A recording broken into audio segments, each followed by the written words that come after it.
Israeli raids into Lebanon.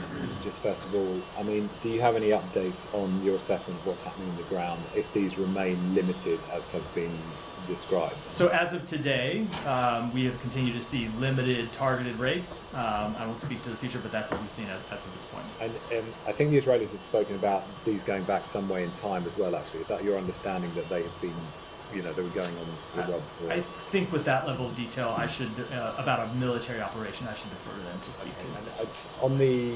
You talked about this combination of deterrence and diplomacy, so and you're going to be consulting with the Israelis in terms of the response to Iran.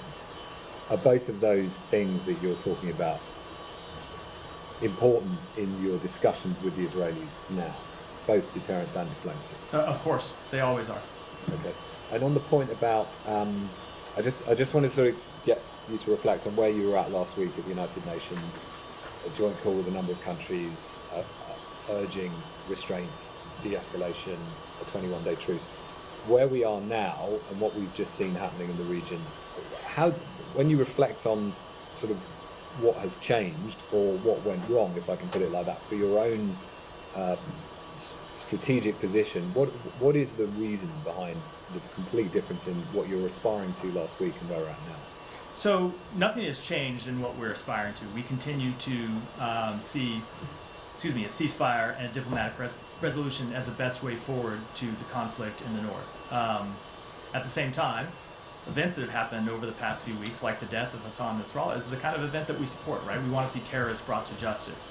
And attacks on terrorist infrastructure to both stop them from launching these rocket attacks against Israeli civilians, and, as I said in response to Heba's question, to try to degrade what has been a destabilizing force for Lebanon and the Lebanese people. We support those actions, but long term, ultimately, we do want to see a diplomatic resolution, and that starts with a ceasefire, and we're continuing to pursue that with Israel and our partners in the region.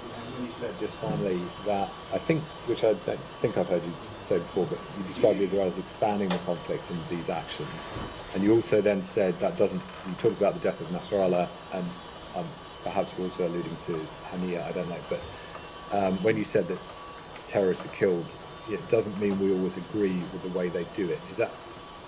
Is that something you'd apply to either of these cases? It's not a comment I'm going to make with any specific for any specific strike, because as we've gotten into a number of times, when it comes to those types of assessments, a number of factors we have to consider. But I think it's true when you look at any government that launches military operations, we might look at it sometimes and come to different decisions, either for tactical reasons or strategic ones.